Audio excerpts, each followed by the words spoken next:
She stood in the rain, holding a baby wrapped in rags, silent, shivering, and invisible to the world. Until a billionaire in a black SUV stopped. One decision that would unravel secrets, test fate, and change their lives forever.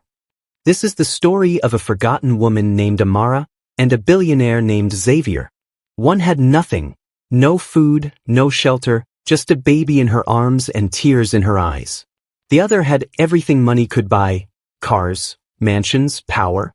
But one rainy morning in Lagos, their paths crossed in a way no one could predict, and what followed will leave you breathless. It was a cold, gray morning. Rain slid from the skies like sorrow from heaven. Traffic roared past on the congested Lagos expressway, but Amara stood still at a junction, cradling her baby, Zina, who whimpered softly. The baby was wrapped in nothing more than a threadbare cloth, her skin damp, her cries weak. Amara had no jacket, no umbrella, no home.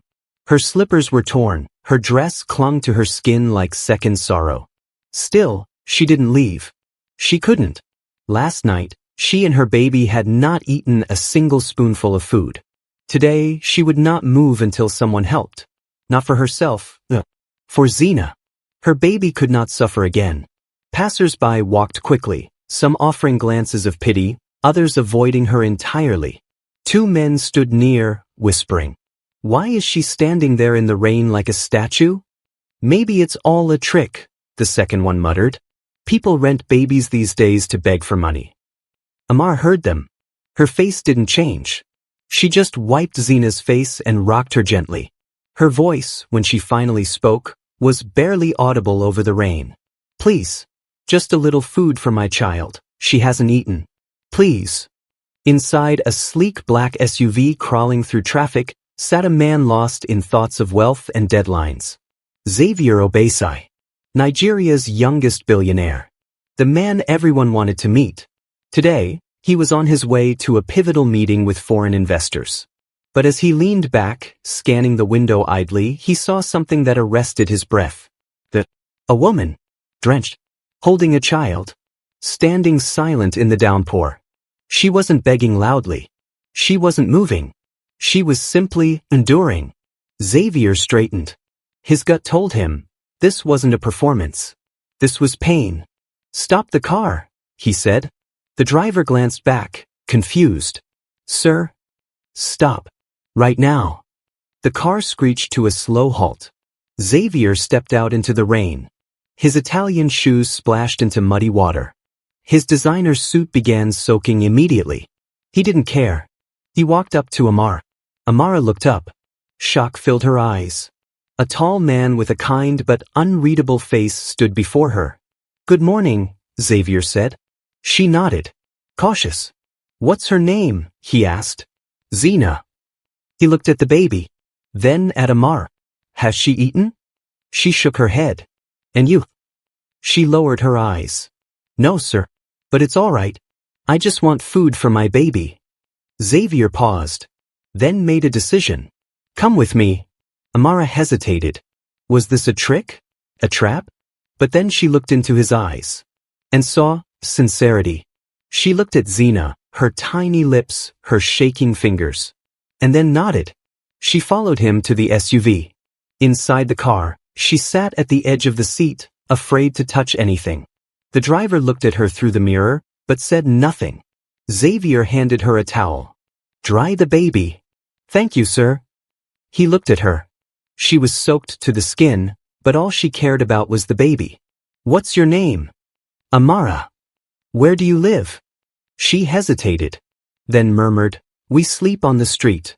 Xavier didn't flinch. I'm taking you somewhere safe. Her eyes widened. Really, sir? Yes.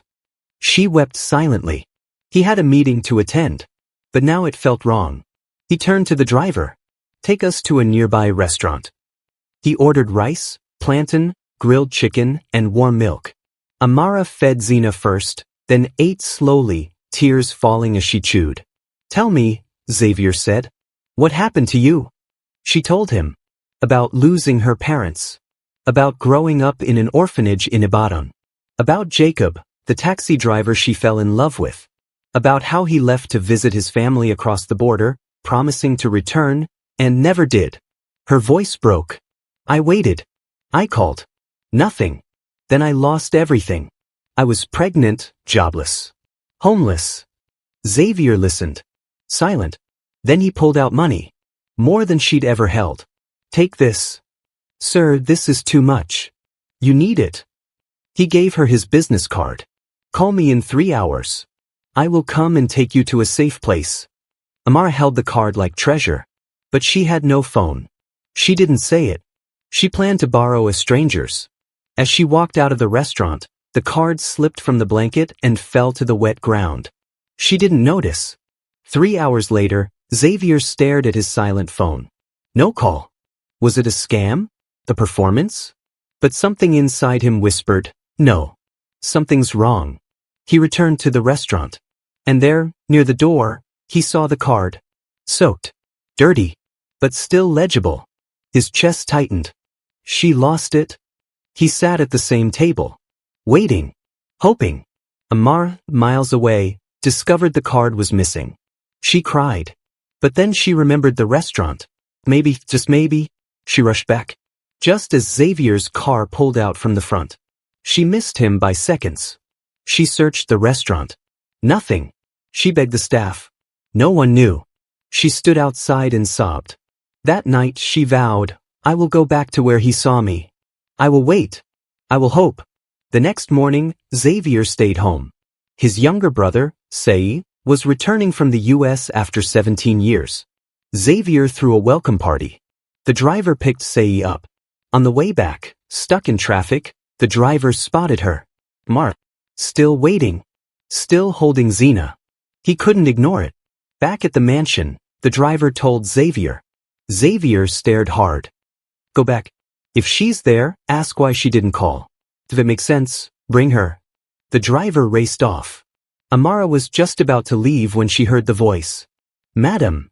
She turned. It was him. The driver. She cried. I'm sorry. I lost the card. I went back but... Come with me. He took her back to the mansion. Inside, Xavier stood up as she entered. She dropped to her knees. He stopped her. Please. Don't.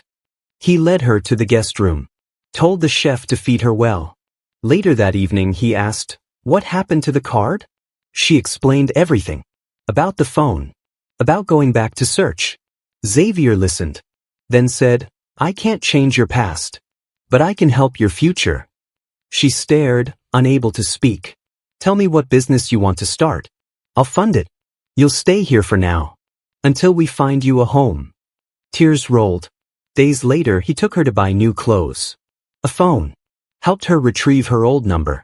When they returned, Sei was waiting. I want you both to come with me, he said.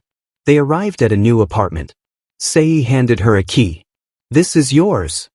Amara collapsed to her knees. Weeping.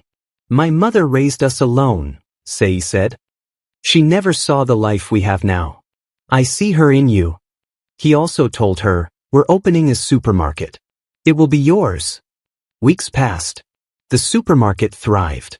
Amara worked hard. Xena smiled more each day.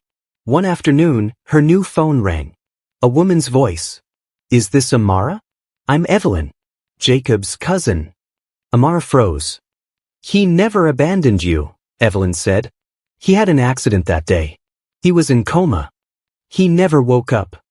Amara's heart shattered. His mother, she needs to meet her granddaughter. Amara nodded through tears. She will. I promise. Weeks passed, and Amara blossomed into the woman she had long buried beneath pain and survival. The supermarket thrived under her careful hands, neatly stocked shelves, loyal customers, and warm greetings at the door. Every morning, she woke up in her apartment with Xena sleeping peacefully beside her. No more cold nights, no more hunger. Xavier continued to check in, not as a savior, but as a friend, quietly proud of the woman he once found standing helpless in the rain. Sei often visited too, teasing Xena and helping Amara grow the business. They all became a strange, beautiful kind of family, connected not by blood, but by compassion. Then came the call that brought the past full circle. Evelyn stood at the supermarket one quiet afternoon, holding the hand of an elderly woman, Jacob's mother. Her eyes filled with tears as she saw Zina for the first time.